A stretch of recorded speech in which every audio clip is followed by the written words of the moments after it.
सोने का हजारों वर्षों का एक लंबा और आकर्षक इतिहास है और इसने दुनिया भर में कई संस्कृतियों के विकास में महत्वपूर्ण भूमिका निभाई है।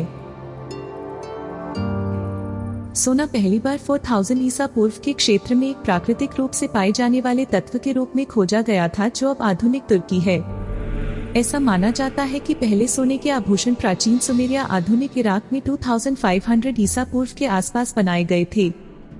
वहां से सोने का उपयोग प्राचीन मिस्र में फैल गया, जहां इसका उपयोग आभूषण और अन्य सजावटी वस्तुएं बनाने के लिए किया जाता था।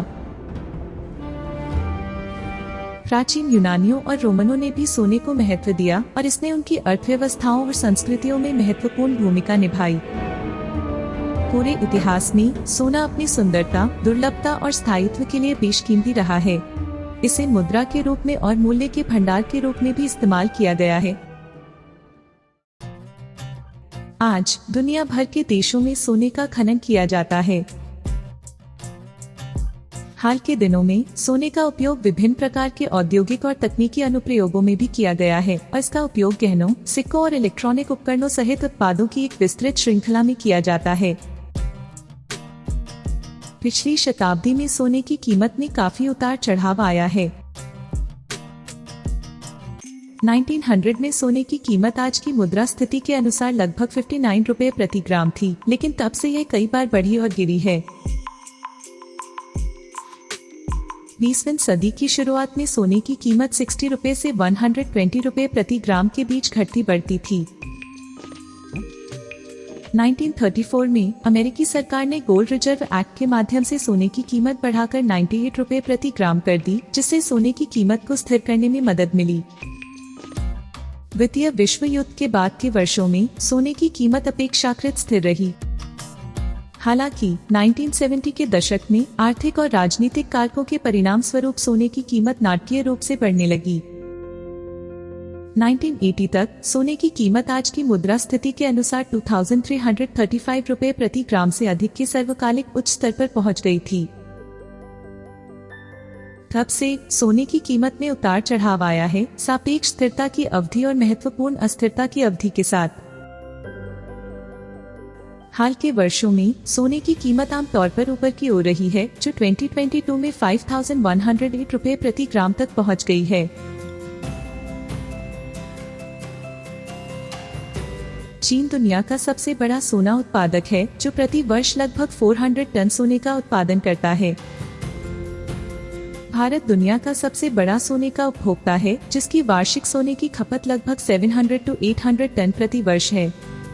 संयुक्त राज्य अमेरिका दुनिया का तीसरा सबसे बड़ा सोना उत्पादक है, जो प्रति वर्ष लगभग 200 टन सोने का उत्पादन करता है। भारत दुनिया में सोने के सबसे बड़े आयातकों में से एक है।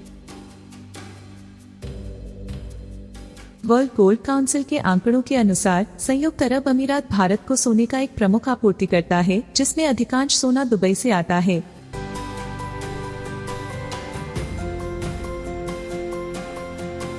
स्विट्जरलैंड भारत के लिए सोने का एक और महत्वपूर्ण आपूर्तिकर्ता है। इस सोने का एक बड़ा हिस्सा टिसिनो में रिफाइनरियों से आता है। ऑस्ट्रेलिया भारत के लिए सोने का एक प्रमुख आपूर्तिकर्ता भी है। इस सोने का एक महत्वपूर्ण हिस्सा पश्चिमी ऑस्ट्रेलिया की खानों से आता है।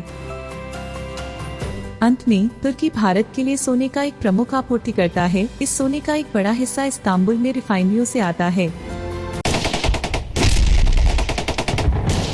युद्ध के समय नागरिक अपने धन की रक्षा के लिए मूल्य के भंडार और विनिमय के साधन के रूप में सोने की ओर रुख कर सकते हैं और यह सुनिश्चित कर सकते हैं कि उनके पास आवश्यक वस्तुओं और सेवाओं को खरीदने का एक तरीका है।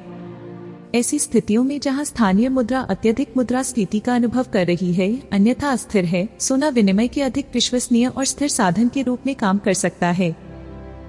हालांकि यह ध्यान रखना महत्वपूर्ण है कि युद्ध के समय सोना हमेशा नागरिकों के लिए व्यावहारिक या सुरक्षित नहीं हो सकता है।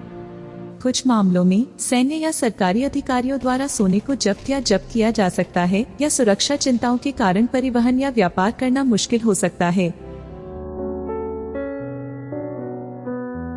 आज वैश्विक सोने का बाजार अरबों डॉलर का है, जिसमें सालाना सोने का उत्पादन और खपत हजारों टन है। सोना मुद्रास्फीति के खिलाफ एक महान बचाव है और यह मूल्य का एक बड़ा भंडार है। ये हजारों वर्षों से है और हजारों वर्षों तक रहेगा। मार्क क्यूबन, उद्यमी और निवेशक। सोना परम बीमा पॉलिसी है। अनिश्चितता के समय में ये सबसे अच्छी चीज है और यह एक ऐसी संपत्ति है जो हमेशा अपना मूल्य रखती है। राकेश झुनझुनवाला, भारतीय निवेशक और रेयर एंटरप्राइजेज के संस्थापक।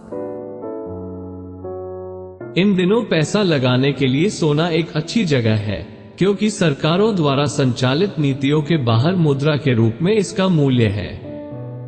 NR नारायण मूर्ति। यह कहना सही नहीं है कि मूल्य के भंडार के रूप में या निवेश संपत्ति के रूप में सोना मर रहा है।